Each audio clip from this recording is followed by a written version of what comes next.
Buenas tardes.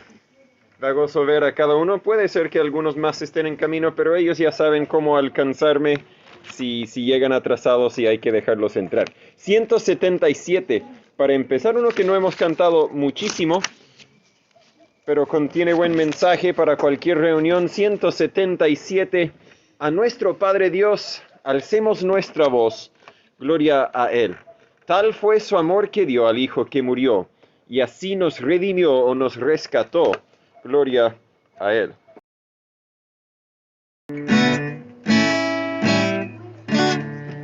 (177) A nuestro Padre Dios alcemos nuestra voz, gloria a Él. Tal fue su amor que dio al Hijo que murió, y así nos redimió, gloria a Él.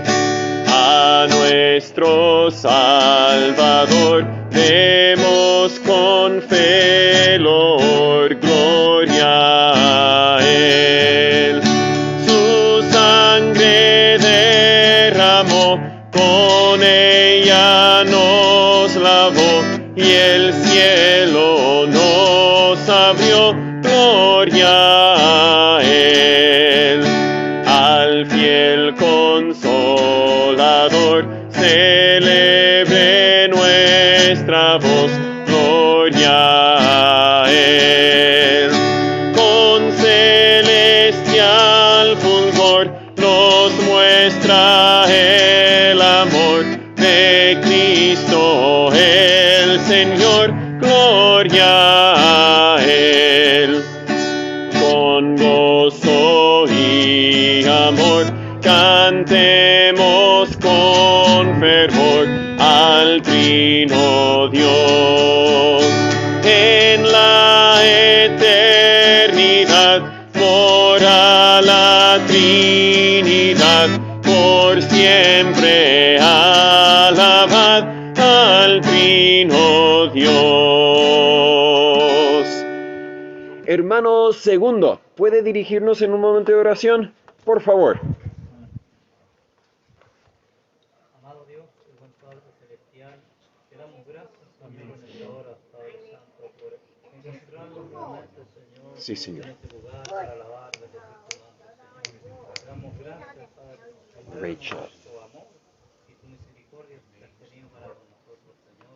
Sí, Señor. En este lugar, Dios eterno, tu presencia, Dios eterno, en esta hora, pueda estar con nosotros, tu Espíritu Santo, Señor, que no nos deja, según tu palabra, amado Dios, te alabamos, te bendecimos, Padre Santo, Amén. porque tú eres el dueño de nuestras vidas, Señor. Padre, sabemos que todas las cosas, Señor, son tuyas, nada es nuestro, por lo tanto, en esta hora queremos exaltar tu nombre, Señor, con gozo, con alegría. Sí, Señor. Padre, y recibir tu palabra, Señor, conforme Amén. a tu Dios eterno sea que te plazca a ti, Señor. Padre, muchas gracias, Dios eterno, por encontrarnos en este lugar. Gracias por el pastor de este lugar. Señor, te rogamos, Padre, te deseamos lo mejor para él. Padre Santo, que tú puedas guardarle, cuidarle, Señor, durante este tiempo que estamos de paso en este lugar. Sí, Señor. Padre, porque no somos de acá, dice que nuestra estadía, Señor, no es acá, es arriba. Esperamos, Señor, tu venida, esperamos con gozo, con alegría. Sí, El día, Señor. Señor, que usted nos llame, podamos estar a cuenta con usted. Señor, te damos muchas gracias por empezar, Señor, esta reunión, tu presencia de sentir. Gracias por las almas que se añaden a este lugar, Padre Santo, que sean de mucha bendición, sea conforme a tu voluntad. Te lo pedimos en el nombre del Padre, del Hijo y del Espíritu Santo. Amén. Amén. Muchas gracias, hermano segundo. Himno número 136. Himno número 136. Dice: cuando andamos con Dios, escuchando su voz, nuestra senda muy recta será. Cumpliremos su ley porque es nuestro Rey, y su amor siempre nos guiará. Himno número 136. ¿No se escucha? No se escucha mi voz. Está, pero...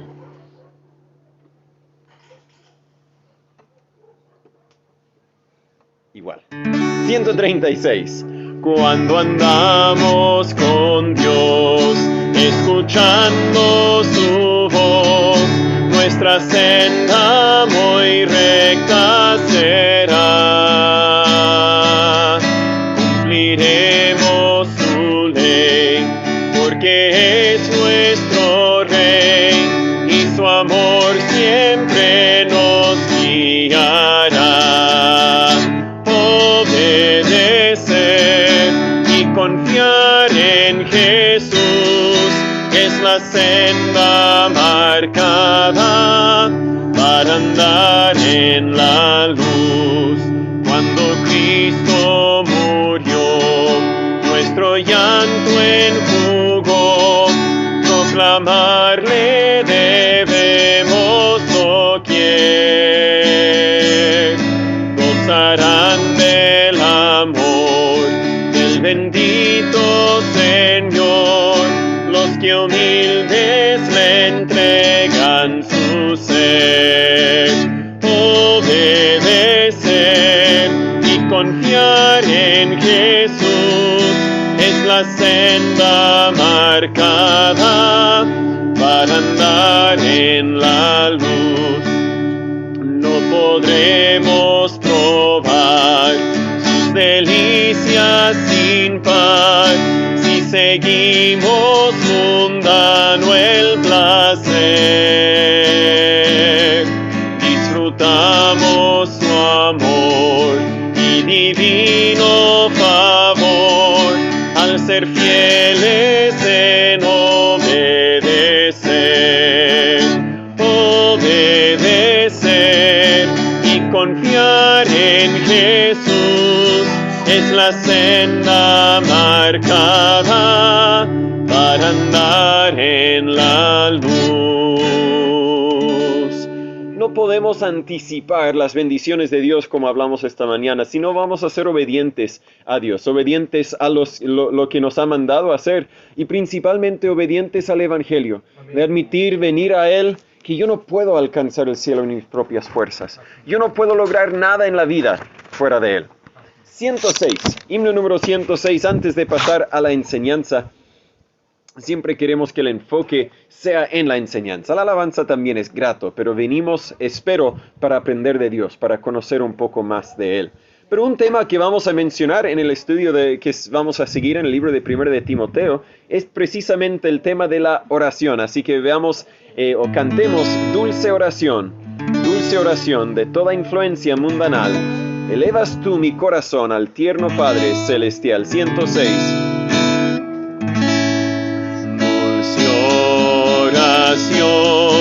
Dulce oración de toda influencia mundanal, elevas tú mi corazón al tierno Padre celestial.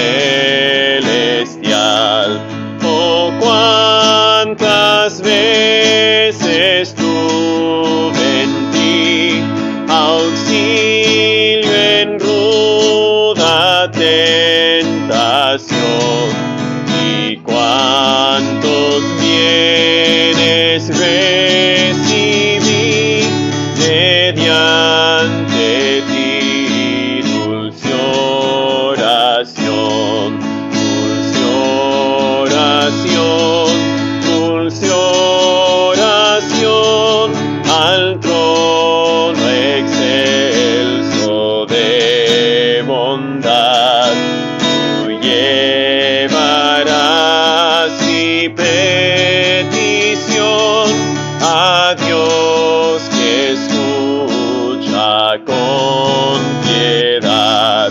Por fe espero recibir la gran divina bendición, y siempre a mi Señor servir por tu virtud.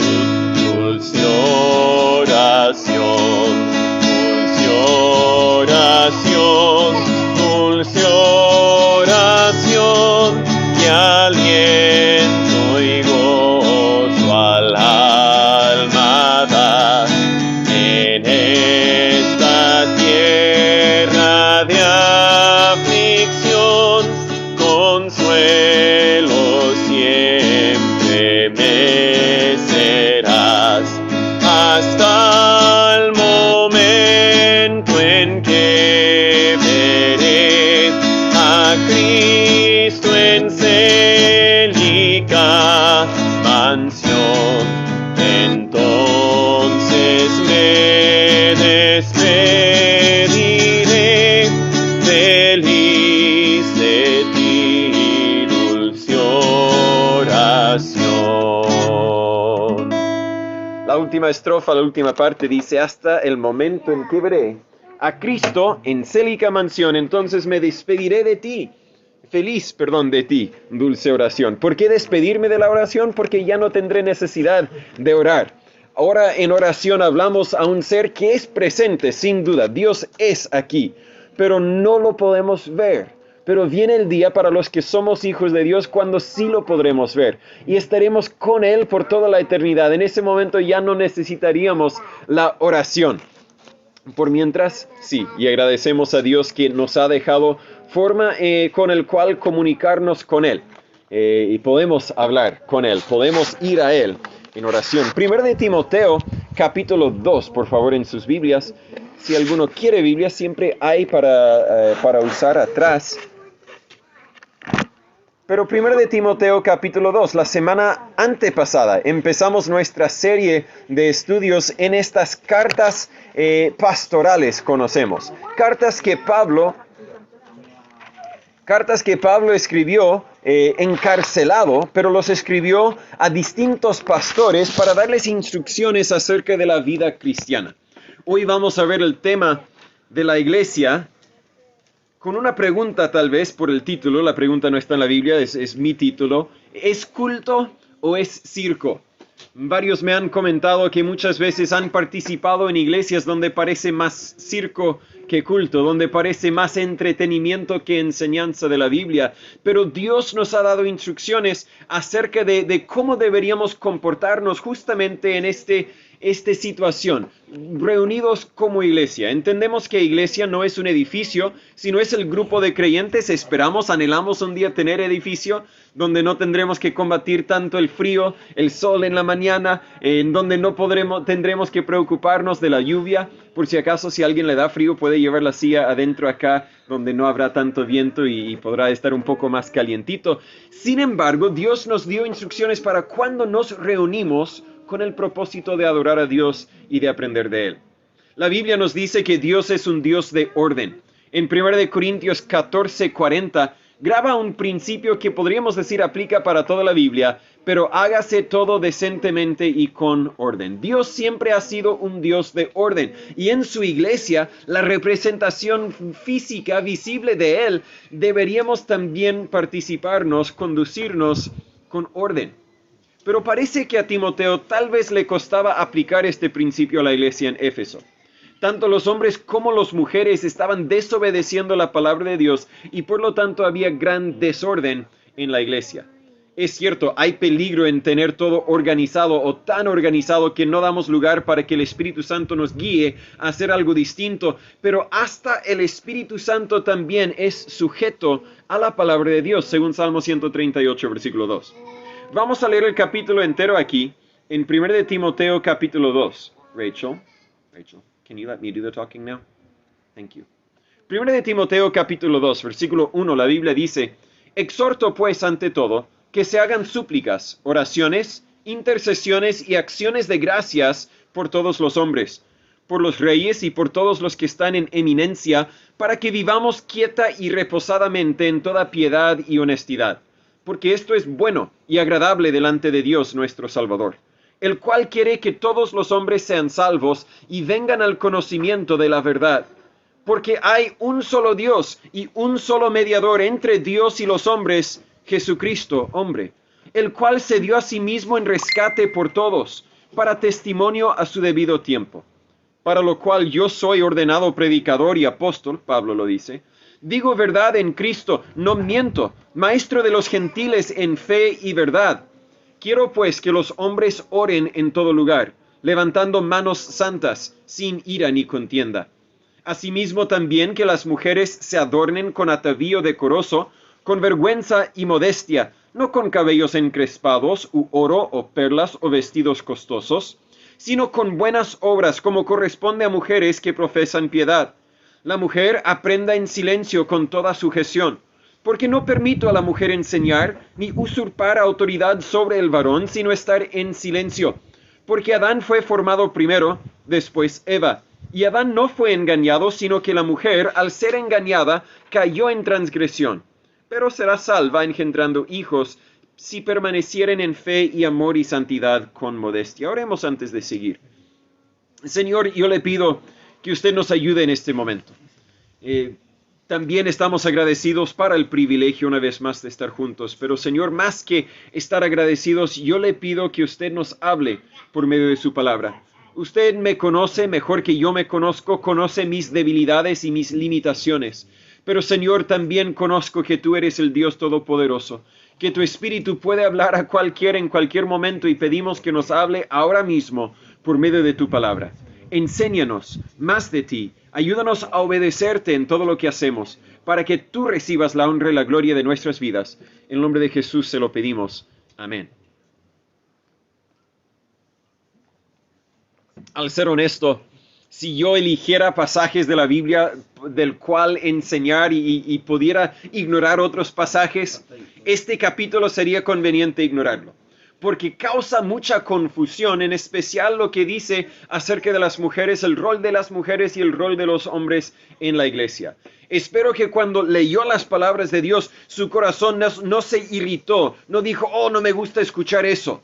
Tal vez lo ha dicho a causa de lo que hemos escuchado de otras fuentes, pero quiero tomar el tiempo para explicar lo que Dios realmente está diciendo, y espero que el Espíritu Santo dentro de ti testifica con el Espíritu mío, ¿verdad? Que esto es la verdad de la palabra de Dios. No importa si a nuestro parecer no nos parece como que sería lo más conveniente, importa que esto es lo que Dios dijo.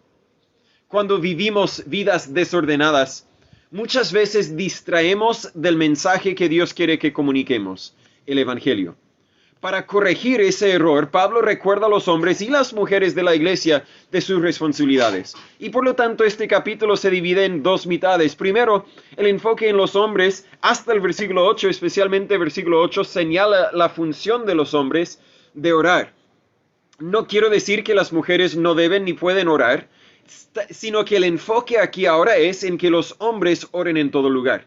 Pero antes de llegar al versículo 8, veamos la introducción para llegar ahí. Primero, la prioridad de la oración. En versículo 1 dice, exhorto pues ante todo. Pudiera exhortaros que canten, pudiera exhortaros que salgan a visitar, pudiera exhortaros que prediquen. Pero ante todo, más importante que cantar, que invitar, que predicar, orar. Pero, pastor, si lo más importante es predicar. Pero el predicar no sirve de nada si no tenemos el poder de Dios detrás de la predicación.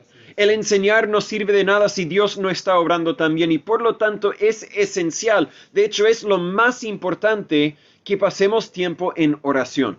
No tan solo en nuestras vidas privadas, sino que también en nuestra adoración pública. Ya hemos orado 2 veces en esta reunión y vamos a orar, si Dios permite, una vez más antes de terminar. ¿Por qué? Porque la oración es importante. Amén. Si oramos para las personas en nuestro alrededor, vamos a vivir vidas conscientes de sus necesidades espirituales. Dice la última parte del versículo 1, por todos los hombres. Esto no está en mis notas, sino es algo que recién sucedió.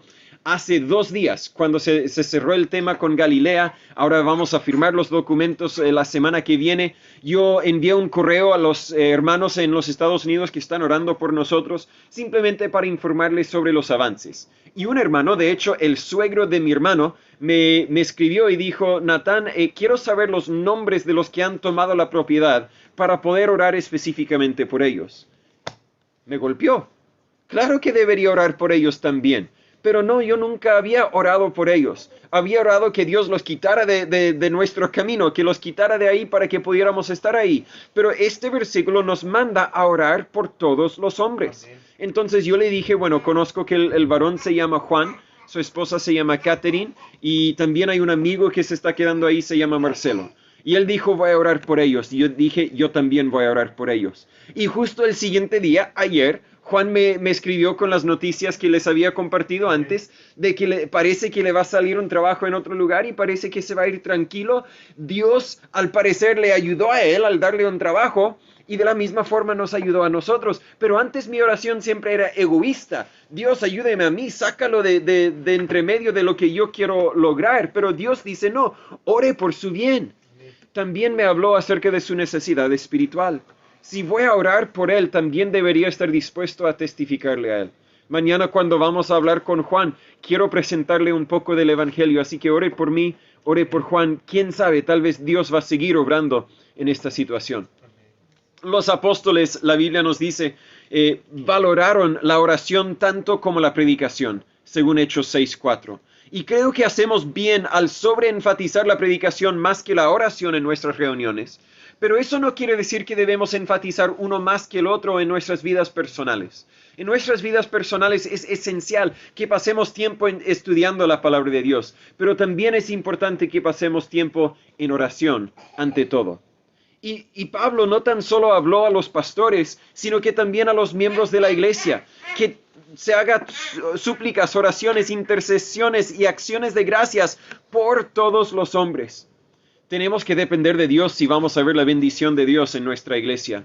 No debemos orar para cumplir simplemente un deber religioso o para impresionar a los otros hermanos como hacían los fariseos en Mateo 6:5.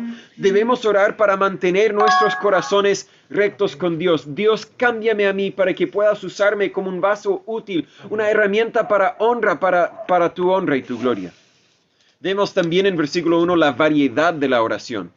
Dice 4 palabras, hay por lo menos 7 sustantivos griegos para oración y versículo 1 utiliza 4 de esos sustantivos griegos que han sido traducidas de formas distintas en nuestra Biblia para no decir que se hagan oraciones, oraciones, oraciones y oraciones por todos los hombres. ¿Verdad? Lo tradujeron de forma distinta para enfatizar el aspecto distinto de cada aspecto de la oración, si lo digo bien. Cuando dice súplicas, se refiere a hacer petición por una necesidad. Cuando hablamos o oramos por la salud de algunos hermanos, familiares, vecinos, estamos haciendo súplicas. Y no creo que se lo he comentado, pero oren por favor por mis padres. Mi papá el jueves le salió positivo un PCR para el COVID. Mi papá tiene COVID. Él, gracias a Dios, tiene síntomas muy leves. Mi mamá nunca se fue para hacer el test, pero tiene síntomas más que leves. Así que por seguro también tiene COVID. Dice que ha tenido fiebre, ha tenido dolor de todo el cuerpo, ha tenido hasta náusea. Entonces ahí está pasando por un momento difícil en eso. Gracias a Dios creo que tiene buena salud en general. Pero por favor oren por su salud y eso es súplicas. Cuando la Biblia dice oraciones, es la palabra más común para esta actividad y se enfoca en el hecho de que estamos comunicándonos con Dios. No estamos haciendo súplicas al médico, al hospital, no estamos haciendo súplicas al vecino, estamos haciendo súplicas a Dios, el creador de este mundo. La oración es también un acto de la adoración, pero es también una expresión de nuestros deseos y necesidades. Deberíamos, cuando hablamos con Dios, tener reverencia en nuestros corazones, ¿verdad? Reverencia respetando el hecho de que Él es Dios. No estoy hablando con mi compañero de trabajo, no estoy hablando con mi amigo, mi vecino, estoy hablando con Dios. Cuando la Biblia dice intercesiones, es la misma palabra que es traducida oración en capítulo 4, versículo 5, donde se refiere a pedir bendición por la comida que comemos. No creo que en capítulo 4, versículo 5 diga que hagan intercesiones por la comida. No, para eso no está diciendo, sino está hablando de conversar con confianza. Estamos pidiendo de Dios, pero podemos pedir de Dios con confianza, sabiendo que Él nos oye, sabiendo que Él nos ama, sabiendo que Él desea lo mejor para nosotros, especialmente los que somos sus hijos. Y luego dice acción de gracias, acciones de gracias. Esa es una parte esencial de la oración. No tan solo debemos dar gracias por lo que Dios ha hecho por nosotros, también debemos dar gracias a Dios por quién es. Aún en nuestros momentos de dificultades, cuando tal vez no vemos las bendiciones de Dios, Dios sigue siendo Dios. Dios sigue siendo el creador de este mundo, sigue siendo el que nos da vida, sigue siendo el que nos ha dado vida espiritual, los que somos salvos. La acción de gracias no debería ser un ingrediente agregado a la oración egocentrista, como la sal agregada a una torta. Debería ser tan importante como la harina, el azúcar o el huevo, de que si me falta la acción de gracias, me faltó algo grave de la oración. Encontramos 3 de estas 4 palabras en Filipenses 4:6, donde la Biblia dice: por nada estéis afanosos, sino sean conocidas vuestras peticiones delante de Dios en toda oración y súplica y acción de gracias. Lo mismo, cuando oremos, entendemos que estamos hablando con Dios, que estamos llevando nuestras peticiones a Dios, que podemos hablar con confianza, pero también deberíamos hablar agradecido por lo que Dios ya ha hecho en nuestras vidas. Vemos la prioridad de la oración, pero vemos también los objetos o el enfoque de la oración. Primero, en versículo 1, ya lo señalé: por todos los hombres. Esto aclara que no hay persona por quien no deberíamos orar, salvo tal vez las personas muertas. De nada sirve orar por ellos, su destino final ya está asegurado ¿sí?, determinado. No hay nada que podemos hacer para influenciarlos estando en el cielo o en el infierno, así que tal vez no hay que orar por las personas muertas. Pero todas las otras personas, las personas vivas, oremos por ellos. Nunca encontramos a una persona orando por los muertos, y por lo tanto deberíamos orar por nuestros amigos y enemigos, los salvos, los no salvos, los cercanos, los lejanos, los pobres, los ricos, los que tienen mucho poder, influencia y los que no, etcétera, etcétera, por todos los hombres. En especial señala en versículo 2 que debemos orar por nuestras autoridades. El terrible emperador Nerón estaba en el trono y los creyentes debían orar por él. No vamos a tomar el tiempo para describir lo que hizo Nerón, pero básicamente usó, para darle una idea, tapaba a los cristianos con pieles de animales y luego soltaba a los leones, para que los leones devoraran a los cristianos vivos. Amarraba a los cristianos a un poste con leña alrededor para usar sus cuerpos en la noche como velas para alumbrar la ciudad. Así de terrible era el emperador Nerón, y Pablo está diciendo a Timoteo: habla a los cristianos de la iglesia y diles que deberían orar también por Nerón. Pero Señor, ¿cómo orar por él? Pero, por seguro, Señor, voy a orar por él para que lo mates. No, orar por su bien. Que alguien tal vez le alcanza con el evangelio, porque Dios también es capaz de cambiarle la vida y el corazón de ese emperador Nerón. Aunque nos cueste, esto es para nuestra bien. La Biblia dice: ¿por qué debemos orar por los reyes? Versículo 2, para que vivamos quieta y reposadamente en toda piedad y honestidad. A veces han habido personas en mi vida que me han dado rabia.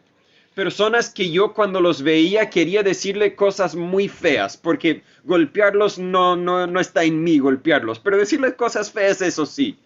Y lo que cambió mi corazón, lo que me ayudó a vivir quieta y reposadamente en toda piedad y honestidad, fue empezar a orar por ellos. Dios, yo no sé por qué me maltratan así. Tal vez alguien los ha maltratado a ellos. Obra en sus vidas. Tal vez no han conocido tu amor, necesitan conocerlo. Dios puede obrar en mi vida cuando yo oro por ellos, para que yo viva más tranquilo.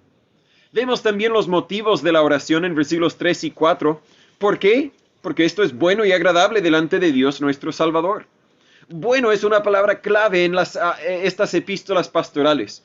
Comunica la idea de algo bueno en su ser, no tan solo en sus efectos. No tan solo produce efectos positivos, sino que es positivo, es bueno orar por todos los hombres. Pero la oración también es agradable a Dios. Agrada al Padre cuando sus hijos oran como debemos. Los fariseos oraron solamente para ser alabados por los hombres en Mateo 6:5, o para impresionar a otros en Lucas 18 del 9 al 14. Pero los cristianos debemos orar para agradar a Dios.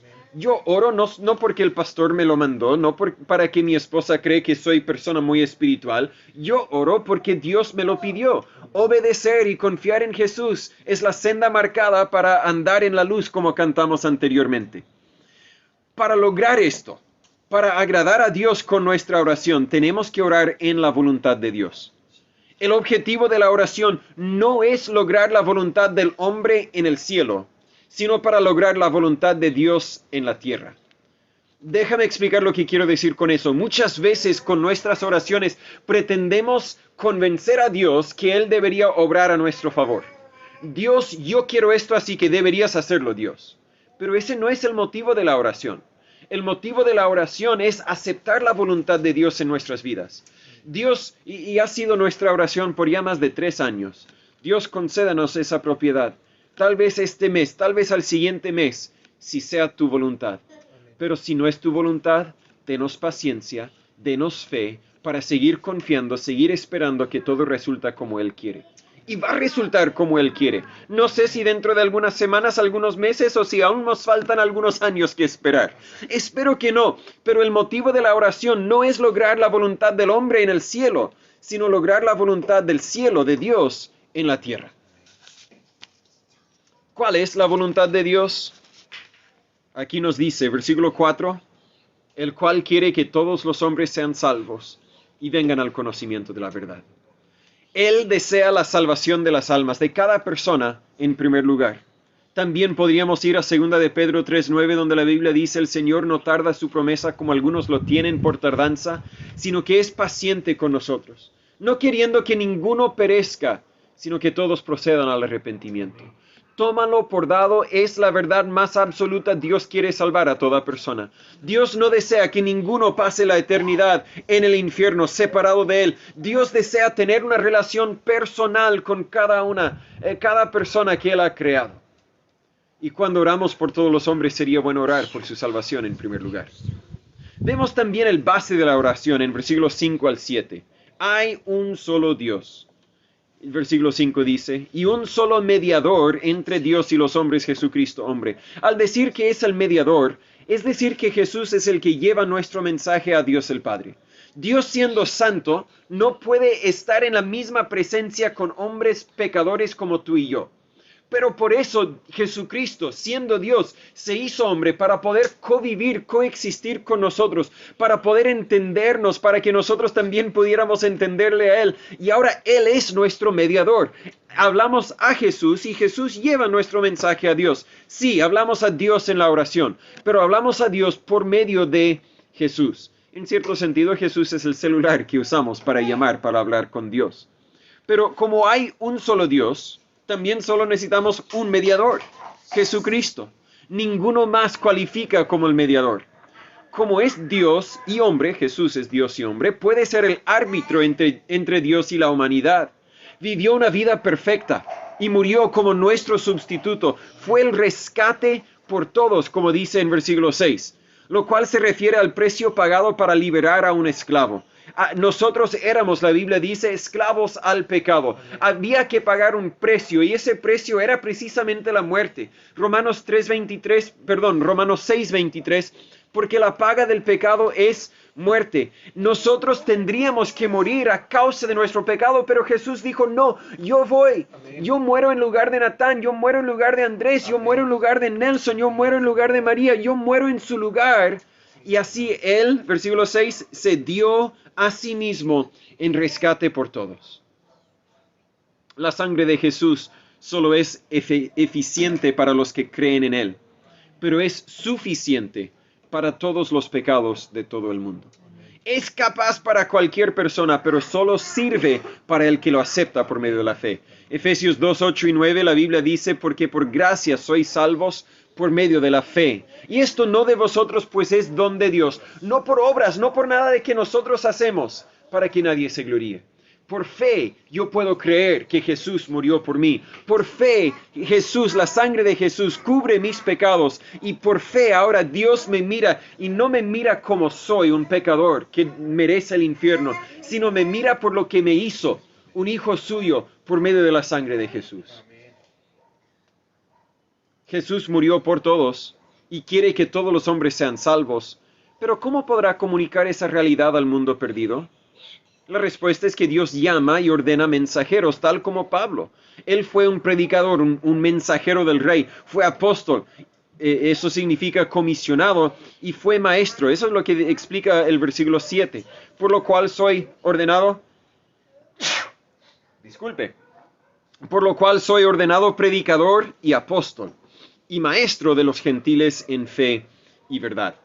Si la oración nace de la muerte de Jesús en la cruz, es decir, oramos porque Jesús murió en nuestro lugar, entendemos entonces la importancia de la oración.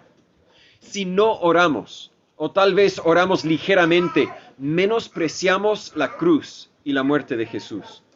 Si oramos, pero no oramos por la salvación de todos hombres, ignoramos el propósito de la cruz. Pero vemos por último, antes de seguir a la segunda mitad de este capítulo, la actitud en la oración.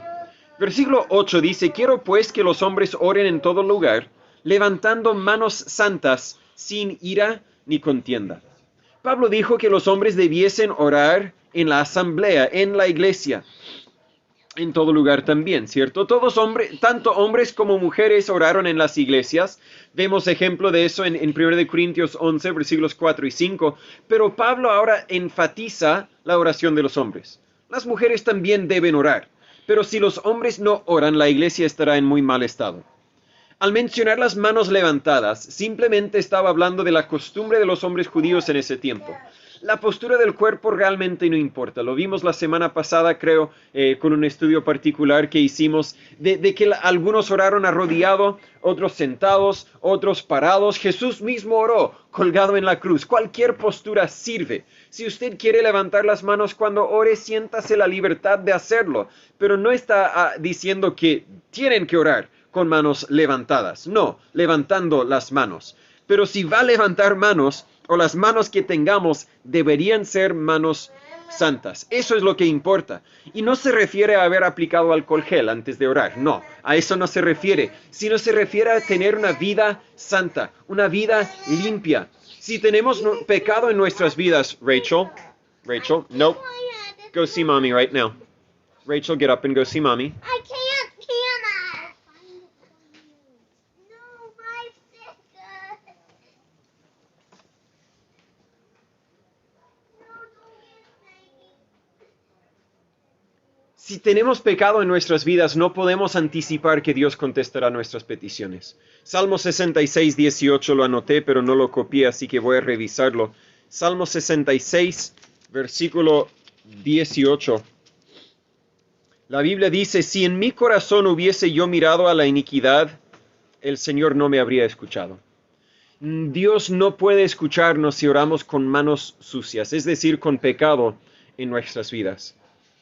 Eso es lo que importa de ese pasaje. Pero también dice sin ira. Si tenemos conflictos con otros hermanos, Dios no nos escucha. De hecho, Jesús dijo, si traes tu ofrenda al altar y recuerdes que tu hermano tiene algo contra ti, deja tu ofrenda ahí, ve, arréglate con tu hermano y luego regresa para ofrecer tu ofrenda. Dios quiere que vivamos con relaciones correctas con los que están en nuestro alrededor. Luego, cuando dice contienda, ahí se refiere a los que siempre buscan argumentar con otros. Podemos tener opiniones y perspectivas distintas, pero deberíamos expresarlas de la forma correcta. Y en especial en la oración no es el momento de airar, de dar aire, ¿sí? a nuestros conflictos. Algunas, lo he escuchado, algunas personas usan el momento de la oración para precisamente contienda, para combatir. Dios, gracias por este día que nos ha dado y perdona a los pecadores que andan llegando tarde al culto. Algo parecido, ¿verdad? No, ese no es el motivo de la oración. Si realmente hay que decir algo, dígalo en otro momento, no en la oración. Y creo que a eso iba en parte Pablo. La oración no es el momento para la contienda. Pero para ser efectivo en la oración, debo tener una relación correcta con Dios y los hermanos. Y Jesús enseñó esa misma verdad en Marcos 11, el 24 al 26, lo que recién mencioné acerca de traer el sacrificio al altar. En versículos 9 al 15, Pablo ahora cambia su enfoque para hablar de las mujeres. Y aquí es donde muchas veces malentendemos lo que Dios está diciendo en su palabra. Versículo 9. No es versículo 9, sino versículo 11, habla de la sujeción. Y muchas veces escuchamos esa palabra y nos hace pensar de significados opresivos. Puede ser malentendida, ¿verdad? Los esclavos tienen que estar en sujeción, así que Pablo quiere que las mujeres sean como esclavos. No es lo que está diciendo. Varias personas han leído este pasaje junto con otros escritos de Pablo y concluyen que Pablo era muy machista o anti-mujer. Pero si realmente creemos que la Biblia es inspirada por Dios, sabemos que estas no son las palabras de Pablo, sino que son palabras de Dios. Y cuidado antes de acusar a Dios de ser machista o anti-mujer. La palabra traducida sujeción en versículo 11 es traducida también sujetar en Efesios 5, 21 y 22 y sujetas en Colosenses 3, 18. Significa simplemente subordinación o ordenarse debajo de. Cualquier militar conoce que el rango tiene que ver con orden y autoridad, no con valor ni habilidad. El general es mayor en rango, pero eso no significa que es mayor en valor, ni tampoco que es mayor en habilidad. Un general bajo su mando tal vez va a tener quienes puedan disparar, con mayor precisión que él. Tendrá bajo su autoridad quienes pueden correr más rápido que él, quienes pueden cargar más peso que él, quienes incluso tengan mayor educación que él. Tendrá bajo su mando gente que es más importante que él. Él simplemente tiene un rango mayor. Y cuando la Biblia habla del orden, porque Dios es un Dios de orden, Dios también ha establecido orden para el hogar y para la iglesia. Eso no significa que uno es más importante que otro, simplemente que tiene mayor rango, mayor autoridad en esa situación. A Dios le importa el orden. Hasta la creación tiene orden, y los animales entienden los rangos que tienen entre sí. ¿Verdad? No he visto ningún gato atacar a un perro. Lo he visto defenderse del perro. Pero el gato reconoce que el perro tiene mayor rango, mayor autoridad en la creación, en la naturaleza. Aunque algunos dirían que el gato tiene mayor importancia que el perro, no vamos a entrar en contienda, ¿cierto? No vamos a debatir ese punto.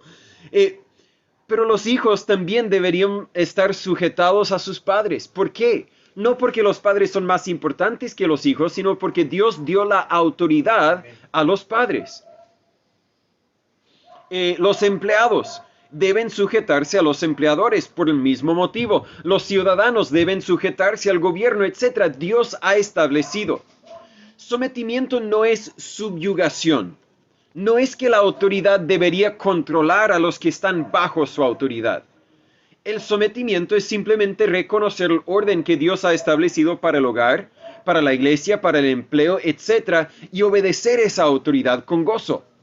El sometimiento, de hecho, es clave para nuestro crecimiento espiritual y nuestro ministerio, nuestro servicio para Dios. Los esposos debemos someternos al Señor.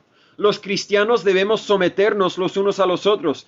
Y aquí específicamente la Biblia dice que las esposas deben someterse al Señor y a sus esposos. El énfasis de nuestro pasaje será en el rol de las mujeres en la iglesia. Pablo instruyó a las mujeres a evidenciar su sometimiento en varias formas. La primera forma, en versículo 9, es en su vestimenta modesta. El contraste aquí es entre el atractivo artificial del mundo y la belleza verdadera de una vida santa.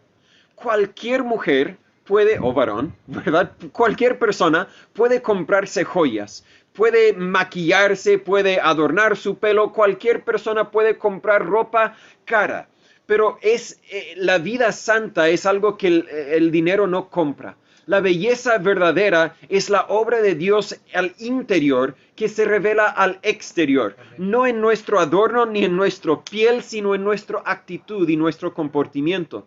Y eso es lo que Pablo quería destacar aquí. En versículo 9 da varios ejemplos de cómo no deberían adornarse y podríamos perdernos en los detalles de estos ejemplos que él presenta. Pero el punto era que deberían, en versículo 10, adornarse con buenas obras, como corresponde a mujeres que profesan piedad. Podríamos también decir personas que profesan piedad. Sino que creo que Pablo tenía que hablar específicamente con las mujeres, porque tal vez el problema surgía principalmente de las mujeres en ese momento. No quiero hacer una generalización de que siempre es así con las mujeres. Él señala su vestimenta modesta. No prohibió el uso de joyas o ropa elegante, sino que el uso de ellos no debería ser como sustituto para la belleza verdadera de un espíritu humilde y apacible. voy a guardar mi dedo aquí en 1 de Pedro 3, perdón, en 1 de Timoteo 2, y voy a buscar a 1 de Pedro 3, donde otro autor, no es Pablo, es Pedro, pero es el mismo autor, porque es Dios, ¿cierto? Nos dice algo muy parecido a lo que Pablo dice en la segunda mitad de nuestro pasaje. 1 de Pedro capítulo 3.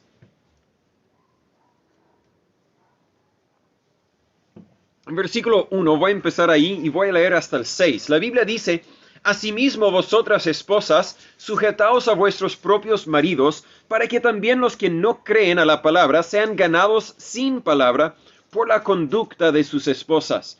Es decir, viven vidas piadosas, correctas, y tal vez puedes influenciar a otras personas, incluso tus esposos perdidos, borrachos, que no quieren nada que ver con Dios, pueden ver el cambio que Dios hizo en ti y así puedan llegar a conocer a Dios un día.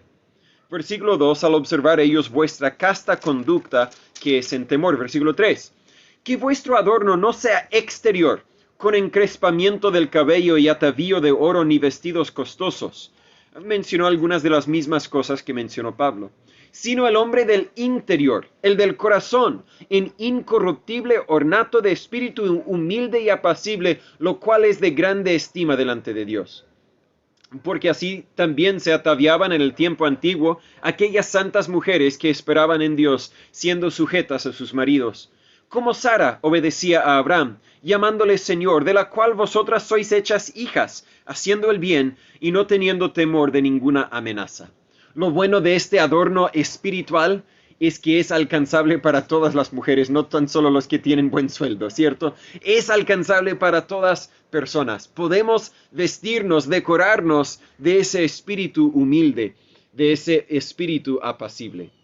Debería ser con atavío decoroso. La palabra griega aquí significa ordenada y es la misma palabra que encontramos en capítulo 3, versículo 2, marido de una sola esposa, vigilante, templado, decoroso. Eso significa ordenado.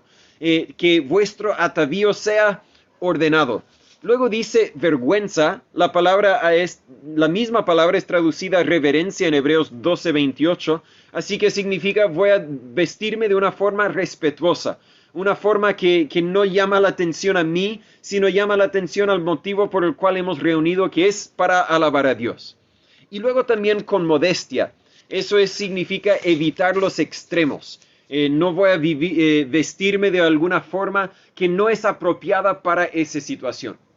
Podríamos resumir estas palabras al decir que nuestra vestimenta debe ser apropiada, decente, refleja que soy una persona decente, y modesta, no llama la atención a mí.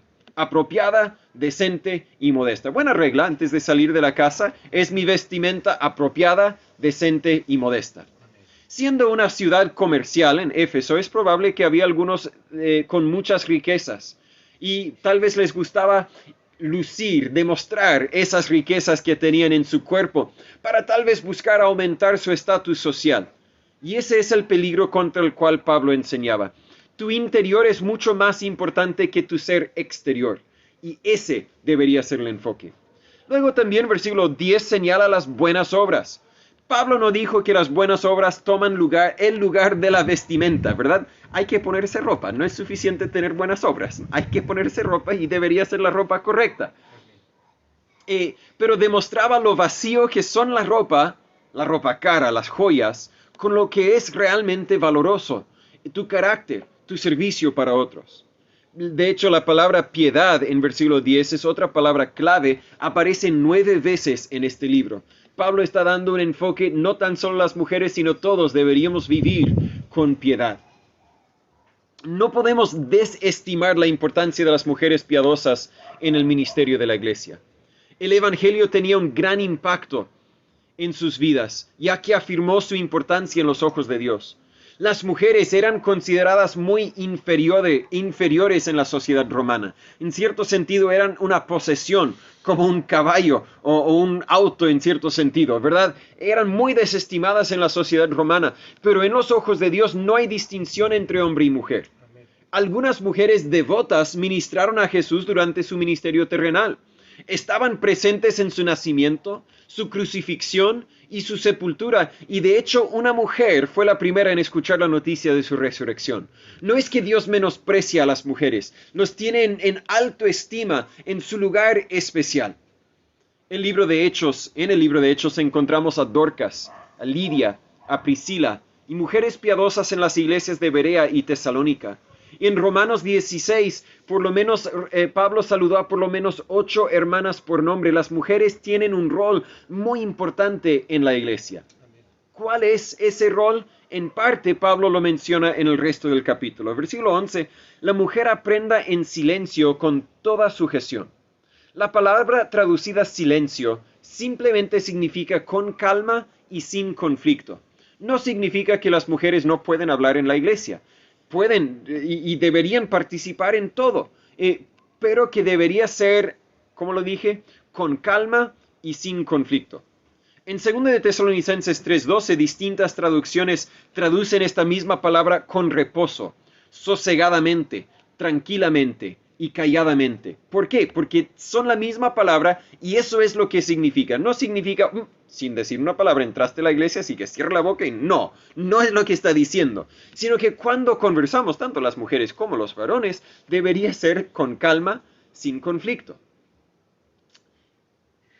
No es que las mujeres no deben hablar en la iglesia. Algunas de las mujeres, al parecer, abusaban de su nueva libertad en Cristo y hablaban solo para causar desorden o para interrumpir. Y por eso Pablo les advirtió a aprender sin causar desórdenes. Pero no tan solo aprendizaje silencioso, sino los últimos 4 versículos respetando la autoridad. Versículo 12 dice, no permito a la mujer enseñar, ni usurpar autoridad sobre el varón, sino estar en silencio. No se confunda, las mujeres deben enseñar. De hecho, las mujeres ancianas deben enseñar a las jóvenes en Tito 2, versículos 3 y 4. Timoteo fue enseñado por su madre y abuela en 2 de Timoteo 1:5 y 3:15. Pero su ministerio de enseñanza no debe usurpar autoridad sobre el varón. Puede enseñar a un varón en privado. Tenemos un ejemplo en Hechos 18 del 24 al 28, es decir, enseñarle de la palabra de Dios, a guiarle en su conocimiento de Dios. Pero no debe tomar autoridad que Dios asignó a un varón. La semana que viene, si Dios permite, vamos a ver el siguiente capítulo que detalla los requisitos para los pastores. Y uno de los requisitos, de hecho, si quiere revisarlo aquí en versículo 2 del capítulo 3, es necesario que el obispo sea irreprensible, marido de una sola esposa. Para ser marido de una sola esposa tiene que ser un varón. Dios ha establecido que la enseñanza en la iglesia a un grupo mixto, un grupo de hombres y mujeres, es para el varón. No es decir que la mujer no puede enseñar, debe y puede, pero no en esta situación. Pablo presentó varios argumentos para explicar su postura que los hombres debiesen ser los líderes de la iglesia. Primero, en el versículo 13, el ejemplo de la creación. Adán fue formado antes que Eva. La prioridad no indica superioridad, no se confunda. No es que los hombres somos superiores o más importantes que las mujeres, sino que Dios ha dado un rol para los hombres y otro rol para las mujeres. Luego, en el versículo 14, usa el ejemplo del pecado. Eva fue engañado por Satanás. Adán también pecó al hacer caso a su esposa. En cierto sentido, Adán pecó porque negó el orden que Dios había dado para la familia. Dios no había ordenado que él hiciera lo que Eva le dijera, sino que ordenó que Eva hiciera lo que Adán le dijera. Entonces, al perder el orden en su hogar, cayó en pecado en cierto sentido. Eso no quiere decir que los esposos nunca deberíamos escuchar el consejo de nuestras esposas. Al contrario, lo leímos anteriormente en 1 de Pedro 3, de que Sara se sometió a Abraham. Pero en esa misma relación, Sara en varias ocasiones dio consejo a Abraham. A veces ese consejo no era muy bueno. Cuando le dio el consejo de tener hijo con Agar, no era consejo muy sabio. Pero en Génesis 21, Sara le aconsejó y Dios dijo, haz caso al consejo de tu esposa. Tu esposa dijo la verdad, haz esto. Entonces, no es que como varones, no me hables, mujer, yo tengo que tomar las decisiones. Seríamos tontos si actuáramos así. por favor, háblame, esposa, voy a tomar en cuenta lo que estás diciendo, voy a orar a Dios y tú, por favor, ore a Dios que me dé conocimiento, pero al final voy a tomar la decisión que tengo que tomar, tomando en cuenta tu perspectiva. Aunque la creación y el pecado de Eva parecían haberle puesto en una posición inferior, las mujeres también tienen un ministerio de Dios. Versículo 15, pero será salva engendrando hijos si permanecieren en fe y amor y santidad con modestia. Lo más probable es que Pablo, cuando escribió esto, estaba pensando en la promesa de Génesis 3:16, de que un descendiente de Eva iba a destruir a Satanás. Hablando de Jesús, es la mujer quien ayudó a traer al Hijo de Dios al mundo. El hombre no tuvo nada que ver con la venida de Jesús al mundo, pero la mujer sí. Pablo tampoco estaba diciendo que una madre jamás moriría al dar luz a sus hijos, pero estaba afirmando que las mujeres tienen un rol muy importante en el plan de Dios. No deben gobernar en la iglesia, pero deben cuidar la casa, deben criar sus hijos para la gloria de Dios, y ese es un ministerio enorme, un ministerio muy importante. El enfoque de este capítulo, para terminar, es el orden establecido por Dios para la iglesia. Los hombres deben dedicarse principalmente a la oración y las mujeres al rol que Dios les ha dado. Eso no quiere decir que las mujeres no deben orar, ni que los hombres no debemos someternos a las autoridades. Al contrario, nosotros también tenemos que someternos a nuestras autoridades, principalmente a Dios. Pero parece que estos eran los puntos que había que destacar con cada género. Creo que el elemento que es igual, tanto con las instrucciones para los hombres como con las mujeres, es que debemos vivir sin contienda. ¿Verdad? Las instrucciones a los hombres que levanten manos santas, sin ira ni contienda. Versículo 11, la mujer aprenda en silencio, significando sin contienda, otra vez. Debemos vivir sin contienda y nunca vamos a vivir sin contienda. Es decir, siempre vamos a tener contienda si no nos sometemos a Dios, si no nos sometemos a las autoridades que Dios ha establecido. Pero si estamos sometidos a la autoridad, no vamos a contender con los hermanos. Vamos a someternos cada uno a nuestro general. Pero si la iglesia se desordena, claro que habrá mucha contienda. Por lo tanto, hagamos todo lo posible para someternos a Dios. Y para mí yo creo que el enfoque está ahí en medio, versículos 5 y 6. Porque hay un solo Dios y un solo mediador entre Dios y los hombres, Jesucristo, hombre, el cual se dio a sí mismo en rescate por todos, para testimonio a su debido tiempo. Si como iglesia, si como individuos, si como hijos de Dios no nos portamos ordenadamente como Dios ha establecido, eso se va a perder con toda la confusión y contienda que nuestro comportamiento produce. Tenemos que someternos a Dios para que el mundo pueda conocer que Jesús murió, dio su vida en rescate por todos. Señor Padre, gracias por tu palabra. Gracias por ser Dios. Gracias por amarnos, por proveer para nuestras necesidades. En especial esta semana le rogamos, le pedimos que usted obre en las circunstancias de la propiedad que estamos por conseguir, que usted nos proteja de no decir algo que no deberíamos decir, de no hacer algo que no deberíamos hacer, pero también, Señor, concédanos la oportunidad de testificar de tu amor para con otros. En especial te pido por Juan. No sé si voy a poder alcanzar también con Catherine o con Marcelo, pero por lo menos con Juan, ayúdame a presentarle la verdad de que Jesús también murió por él. Y a cada uno de nosotros, mientras que vivamos nuestras vidas dentro de la iglesia y fuera de ella, ayúdanos a vivir sometidos a la autoridad que usted ha establecido. Guíanos, Señor, úsanos esta semana, tráiganos con bien la semana que viene. En nombre de Jesús le pedimos todo esto. Amén. Concluimos con un último himno, por favor, el himno número 85, antes de despedirnos al final. Himno número 85. Mi vida di por ti. Dice como que si Dios estuviera hablando: mi vida di por ti, mi sangre derramé, por ti inmolado fui, por gracia te salvé, por ti inmolado fui, que has dado tú por mí.